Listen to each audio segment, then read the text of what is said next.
guys, welcome back to another video. In today's video, man, we're going to be teaching you how to become an ISO god on ROBLOXHOOPZ. With that being said, let's hit 40 likes on this video and let's get on with the most insane tips I have to give you guys. Alright, so you've come to the right place. You guys are wondering how do I say it? How do I become so good at this game? How am I so good? How am I a different breed? I'm going to tell you guys right now. I'm going to spill my 3 secrets on how I become a demon and how I am really good at this game. Now, if you guys watch the full video, if you guys really want this to work for you, because it's tricky, but it's learnable. It's really easy to learn these tips. But with that being said, I just want to say that we're not going to include full court, meaning full court duos, full court trios, and full court fours, because that's going to be a whole different video. If we hit 50 likes on this video, I will drop another video about that. But with that being said, let's move on with the video. And these tips are meant to help you out extremely well. But you gotta practice them, of course. But it will work. Trust me, it works. With that being said, let's move on with the video. Alright guys, so breaking down the most important factor on half-court duos. Since we are going to be starting with that, I would love to do the easiest part on what plays a big factor to how games are decided. And that is basically, if you're a shooting guard, what you want to do is basically create as much distance from your teammate as you can. Meaning this, what I'm going to be doing is I'm going to be obviously going in the paint and staying in the paint so that my teammate can ISO. And that's what you want to do for, that's what I would do personally. And that's how I get big streaks. Even if he does miss that, I want to stay paint.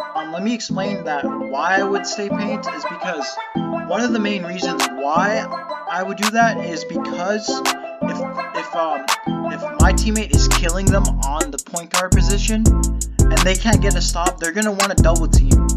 And usually most players would just let my teammate dog them completely, but this isn't gonna occur to like just for me. This occurs to everyone. Alright?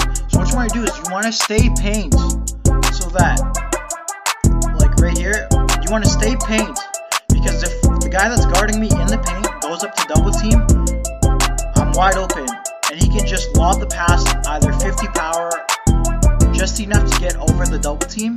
And then what I want to do next is I can shoot it, but what I recommend doing is dunking the ball. Alright guys, now here we come across the most important thing when you're a point guard on duos. And yes, half-court duos, not full-court duos, and mainly the 1v1s, is that, you see right here as he tried to read me when I'm running, that's what you want. You want to keep running, so if they attempt to read, you know, and they miss the read, you have an easy lane to go through. Now, you want to keep a safe distance away from them, because likewise, you see how he just ripped me like that? You can't keep running, bro. You can normally tell how much ping you got, but if you got around 100 ping, you want to keep, like, you're basically good if you got 100 ping. Well, right here, he can mile me because of my ping, which will always cheese a lot of people out. But usually you can tell people if they like to go mid or if they like to go left only, and you want to force them on the right side, right? So that if you're playing half-court duos, your teammate can just pick up and come for a steal that the guy isn't aware of. But for ones, it's a huge game differential. Like, it's really different. But for main things on ice wing, I don't know, just being good as a point guard or just being a good ones player is that you want to be able to test out where their skill level is.